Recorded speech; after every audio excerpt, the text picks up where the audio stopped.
Good afternoon to everyone. This is Dr. Armstrong with this year's first episode of Matters of the Mind. This year, we're going to look back on our past year and kind of go over some of the things that has helped us get to where we are at this stage in life. So, psychologically speaking, what we do, at least what I do in my practice, is we do what we call a year in review. A year in review. I think it's a good thing to look back over your year, to look at some of your wins, some of your losses, just to look at your life in a more real perspective. So, a year in review is a good thing. It is very reflective. And we're going to get more into the reflectiveness of looking back over your life and where you've come from, where you are, and where you're going. So let's get started with that. Firstly, the act of reflecting on the past year serves as an invaluable tool for personal growth and self awareness. It's akin to taking a panoramic view of your life, examining the peaks, the valleys, everything in between. This type of introspective journey fosters a profound understanding of yourself, unveiling behavioral patterns, emotional triggers, and cognitive tendencies that might otherwise go unnoticed. Because sometimes we have these automatic habits that we don't consider to be an automatic habit, but in reality, it is.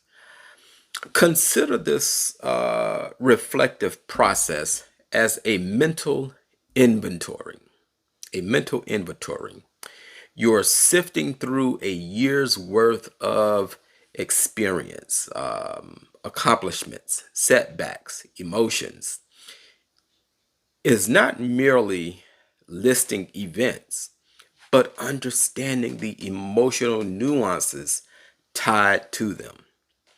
Now, psychologically, this practice it can aid in emotional processing, which a lot of us lack. Um, by acknowledging and comprehending, which is a big thing in psychology now, comprehension. By comprehending our emotions associated with different events, one can better regulate and manage those feelings, leading to improved emotional well being. Okay. So, moreover, this exercise offers a structured approach to assess your personal goals that you set at the beginning of that year. Goals serve as those guiding stars, directing our efforts and our aspirations. Uh, Reviewing the goals, they can enable evaluation of progress, allowing individuals to celebrate achievements, recalibrate priorities. That's a big one. And set new objectives for the upcoming year. Okay. Now, let's not overlook the immense power of positive reminiscence. Reflecting on positive experiences and achievements has another profound impact on your mental health. It fosters gratitude, shifting our focus from what went wrong to what went right. Gratitude is strongly linked to increased happiness and life satisfaction. Folks, be content at where you are because what God has blessed you with, it is for you. Okay? Not saying don't reach for more goals and achieve more goals, but be content with where you are and thankful for what you have. Reinforcing the significance of acknowledging and appreciating positive moments is very crucial and vital in your own mental and emotional development. This reflective practice also serves as a learning tool. Life is an ongoing learning process, and reviewing the year helps identify what worked, what didn't, and why. It's an opportunity, people, to distill lessons from experiences, both good and bad, challenging and easy, and applying the insights to the future endeavors that you may have. Embrace a year in review. I think it's a good thing. Embracing a year in review. Uh, it's not about analyzation. It's more about processing your setbacks and your challenges, confronting these difficult moments. Individuals can find closure, reducing the lingering stress associated with unresolved issues. Okay, approaching this process with self-compassion is a crucial and vital aspect of self-reflection. It's not about self-criticism. Oftentimes, self-criticism can go too far, or dwelling excessively on past mistakes, but rather acknowledging growth and acknowledging progress. Now, self compassion involves treating oneself with kindness, understanding, acknowledging that everyone, even me, experience setbacks and struggles. It's a fundamental aspect of psychological well being. Everybody has their ups and their downs. Okay? Now, I'm going to wrap this up real quick.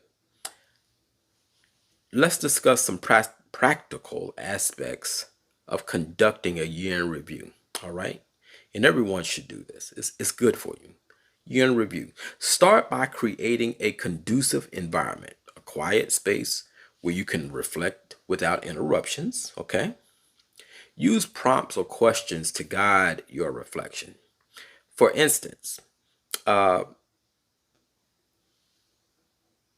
one might use this, just thinking off the top of my head here. What were the significant milestones or achievements this year?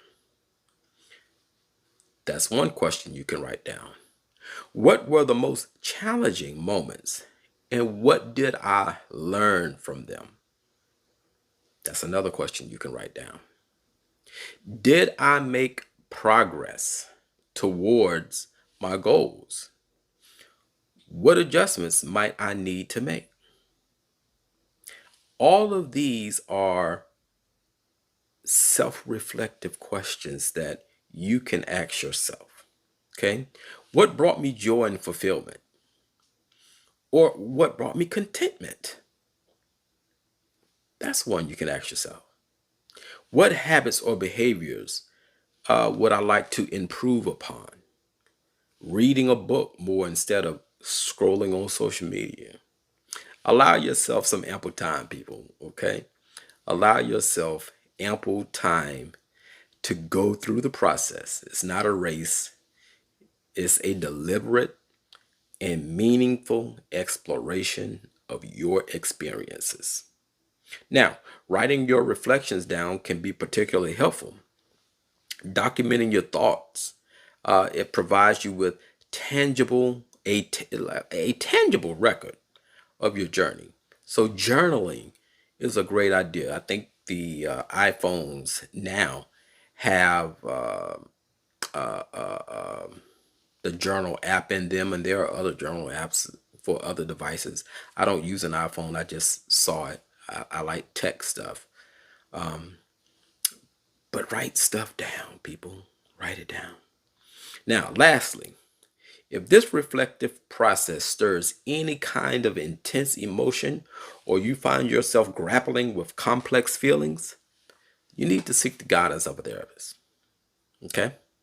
Or a counselor who can provide invaluable support that can help you through the journey of processing those difficult moments. Okay. Now, remember, it's a year in review. It's not about challenging yourself to do this, that, or the other. It's all about reflecting on your past year. Don't be critical on yourself. Don't be crucial on yourself. Don't criticize yourself, but give yourself compassion. Okay? It's a lifetime of learning. It's a lifetime of achievements. It's a lifetime of emotional growth, resilience. Doing these years in review, it can be a roadmap to your personal growth. You can see if you're just stuck at a red light, or you can see if you made progress and have miles behind you down the road heading to the right direction. Okay? Happy New Year, folks. 2023 is over. We're in 2024 now. Let's make it a great year. Let's make it a year of mental, emotional, and psychological prosperity. When that's right, everything else will be right. Spiritually as well. Get more into spirituality. Okay? Whatever that may look like for you. Get into it. Do it. And watch you grow. Because you will grow. Thank you for listening in today, folks. I hope you all have a wonderful, wonderful, wonderful rest of the week. We'll see you on next week. Take care.